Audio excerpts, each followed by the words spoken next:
Assalamualaikum warahmatullahi wabarakatuh. Perkenalkan saya Irfan Abdurrahman dengan nomor NPM 0215101727. Mahasiswa Widya Tama. Di sini saya akan mengerjakan tugas manajemen pemasaran. Nah, tugas ini membuat atau menerangkan mengenai Integrated Marketing Communication atau biasa disingkat IMC. Nah, bisa dilihat IMC ini memiliki beberapa faktor, yaitu advertising, iklan, sales promotion, event and experience, PR, public relation and publicity, direct marketing, interactive marketing, dan personal selling. Jadi sedikit sebelum ke tugas, saya akan menjelaskan sedikit mengenai apa sih sebenarnya Integrated Marketing Communication atau komunikasi pemasaran terpadu. Jadi seperti yang tadi sudah dijelaskan dari faktor-faktor tersebut, jadi Integrated Marketing Communication ini merupakan suatu strategi pemasaran bagi bisnis Anda untuk mengkomunikasikan pesan yang sama di semua saluran pemasaran. Tujuannya ini ingin mencapai strategi IMC adalah untuk mempengaruhi halayak ramai yang dengan elemen promosinya sampai ke tingkat kognisi, afeksi, atau konasi. Nah, elemen promosi yang digunakan biasanya itu menjadi dua, yaitu soft sell atau hard sell. Soft sell merupakan advertising, public relation, CSR, interactive marketing yang bertujuan untuk mempengaruhi konsumen sampai ke tingkat kognisi dan afeksi. Nah, sedangkan hard sell dapat berupa personal selling atau direct marketing, sales promotion untuk mempengaruhi konsumen pada tingkat konasi. Maksudnya soft selling atau hard selling ini, jadi soft selling ini secara halus, penjualan secara halus, dan hard selling ini secara berjuang gitu, lebih keras gitu. Jadi sampai benar-benar affection seseorang itu kepada brandnya itu dapat gitu kalau soft selling itu. Nah, kalau hard selling ini jadi sampai tingkat konasi kita gitu sebagai konsumen ada gitu ke produknya. Jadi ada koneksi gitu antara brand dan konsumennya. Langsung saja saya jelaskan. Yang pertama elemen dari IMC yaitu advertising atau periklanan. Periklanan atau advertising adalah presentasi atau promosi berbayar untuk sebuah barang dan jasa. Iklan merupakan salah satu alat promosi yang paling umum digunakan dalam bisnis untuk mencapai informasi tentang sebuah produk serta menumbuhkan minat konsumen terhadap produk yang ditawarkan. Seiring dengan perkembangannya teknologi dan internet, advertising juga bisa dilakukan secara digital. Dengan media digital, bisnis dapat mengiklankan produknya dan menjangkau jutaan pelanggan secara lebih efektif dan efisien. Beberapa contoh digital advertising yang biasa Anda atau kita lakukan adalah dengan membuat iklan di sosial media, bisa lewat Google Ads dan lainnya. Perlu Anda ketahui, melalui iklan digital, Anda juga bisa mengatur agar pesan promosi dapat dijangkau oleh target pasar yang telah ditetapkan dan yang Anda inginkan. Lalu ada personal selling atau penjualan dua arah. Nah, jadi personal selling ini merupakan teknik promosi yang dimana penjual mendatangi pelanggan dan berinteraksi dengan secara langsung. Meskipun saat ini promosi dilakukan melalui perangkat digital, handphone, dan lainnya, banyak bisnis yang masih menggunakan teknik personal selling ini.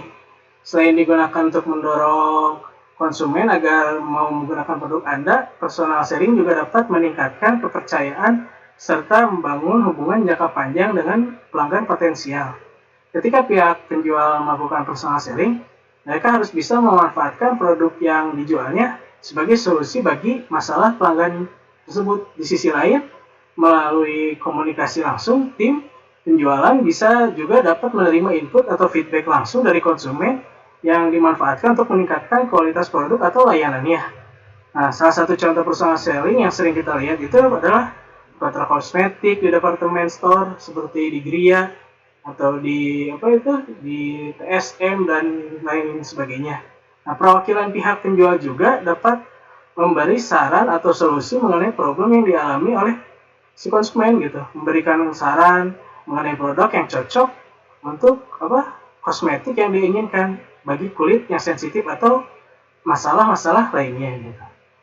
Jadi itulah personal selling. Yang ketiga ada sales promotion atau secara garis besarnya penawaran khusus dalam jangka pendek yang dirancang untuk memikat para konsumen.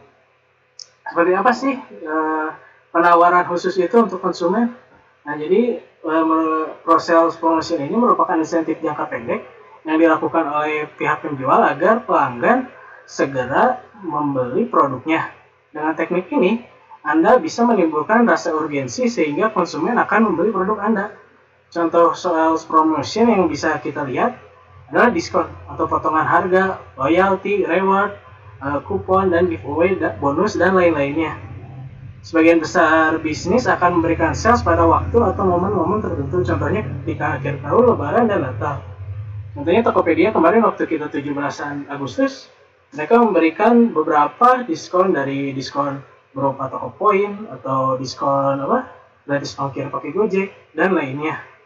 Dan sedangkan Gojeknya sendiri juga dalam beberapa hari ini menggunakan sales promotion dalam GoFood-nya itu gitu. Sering mengeluarkan diskon 30%, mengeluarkan diskon 10% dan lainnya untuk jadi dalam jangka pendek pelanggan-pelanggan yang tadinya diam-diam gitu tidak ada rasa ketertarikan, akhirnya memiliki rasa ketertarikan karena ada keuntungan yang bisa didapatkan dari sales promotion tersebut. Yang ketiga, public relation atau hubungan masyarakat. Nah, public relation atau PR biasa disingkat hubungan masyarakat itu perlu dilakukan oleh perusahaan karena dapat mempengaruhi cara konsumen ketika menilai produk atau brand. Secara garis besar, public relation ini atau PR merupakan proses untuk mempertahankan citra baik serta membantu membangun hubungan yang menguntungkan antara perusahaan dengan pelanggan atau pihak yang bekerja sama dengan perusahaannya tersebut gitu. Melalui public relation ini, perusahaan dapat membangun citra cerita yang baik dan menarik. Jadi image-nya itu terjaga gitu di pasar. Biasanya perusahaan berusaha mendapatkan image yang positif dengan menarik perhatian target market atau pasar dengan memberitakan aktivitas perusahaan atau aktivitas lainnya yang berkaitan dengan pelanggan. Dari kegiatan ini, sebuah bisnis akan memperoleh citra positif di mata konsumen, dikenal lebih banyak orang, dan pada akhirnya menumbuhkan minat yang cukup tinggi terhadap produk. Nah, contoh kegiatan PR ini seperti mengadakan acara khusus, memsponsori kegiatan amal, seminar, atau lainnya. Bahkan banyak juga public relation atau ya biasanya CSR masuknya, tapi kita public relation hubungan dengan masyarakat yang sekarang ini banyak diselenggarakan dengan metode seminar gitu, agar brandnya oleh orang-orang yang ikut pada seminar-seminar itu terlihat gitu, terpampang. Kalau lewat Zoom atau itu ada iklannya gitu di si narasumber atau di si moderator, ada satu brand yang jadi backgroundnya gitu. Nah, yang kelima, direct selling atau penjualan langsung. Apa sih penjualan langsung itu? Jadi teknik promosi yang dimana perusahaan akan menjangkau pelanggan secara langsung. Perusahaan akan menggunakan beberapa alat seperti telepon, email, aplikasi, atau alat lainnya untuk menyampaikan pesan pemasaran yang berisi call to action. Direct selling juga dapat digunakan ketika sebuah perusahaan memiliki penawaran khusus, layanan baru, atau fitur baru dari produk yang ditawarkan. Sebagai contoh, kalau menurut yang saya baca adalah Canva akan mengirimkan email kepada penggunanya ketika memiliki layout atau template baru gitu untuk aplikasi yang edit foto itu gitu. Nah, contoh yang lainnya mungkin seperti mengirim pesan atau diskon atau promo gitu lewat SMS, email, dan lainnya. Dan yang keenam, event dan experience atau promosi produk dalam acara dan kegiatan. Nah, event dan experience, acara kegiatan menyelenggarakan event promosi yang merupakan kegiatan yang efektif bagi brand gitu untuk membangun ikatan emosional dengan si konsumennya. Kegiatan jadi audiens yang nantinya akan menjadi konsumennya gitu.